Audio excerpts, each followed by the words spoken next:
Uvinga etigo lak katiakmi. And that means, hello, my name is Lauren Baldwin, and I'm from Kayana, Alaska.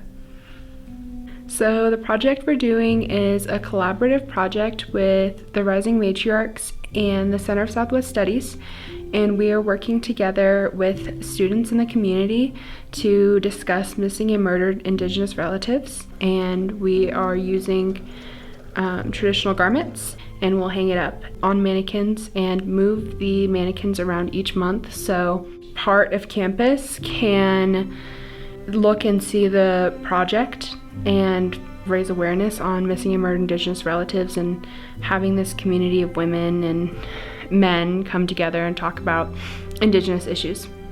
Elise Bollinger Jaje Abri, Wajaje Mitsachi, Wajaje Jaje Abri, Danikashi Dawanali. We wanted this to be more of a accessible, community-driven project. It started off as, what if we did a ribbon skirt and an etikluk? Then we wanted to make sure we were encompassing all of the people that would be under the term relatives. Indigenous people are killed at higher rates than any other race in the country.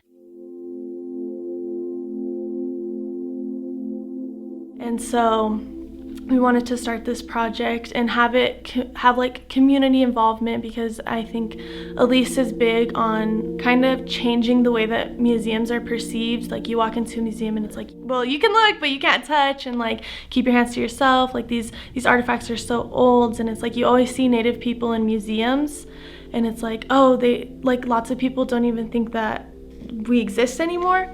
So Elise is really trying to have Indigenous students make their own museum exhibits. I did not know my relatives that went missing that well, but just knowing that we came and we have the same ancestors and we have like the same parts of each other, that's really hard to see. And like, sometimes I can even see how like my little cousin looks like me, and it's really hard just like knowing that it could be anybody. I like see their portrait and see, you know, my little cousin Ashley, she was 10. She was a child when she went missing. And luckily,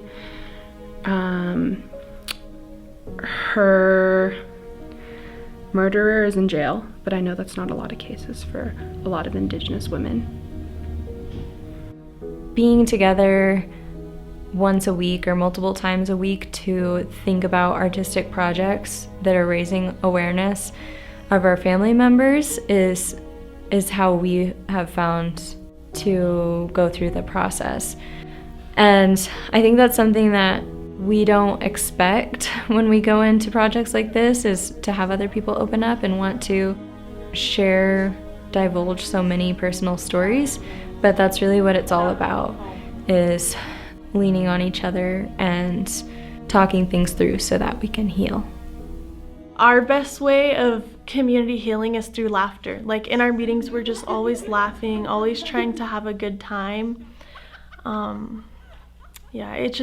It gets really hard sometimes. It feels like your whole life is surrounded through MMIR, and it's true. I mean, we live it, it's in our day-to-day lives, but it can get very overwhelming.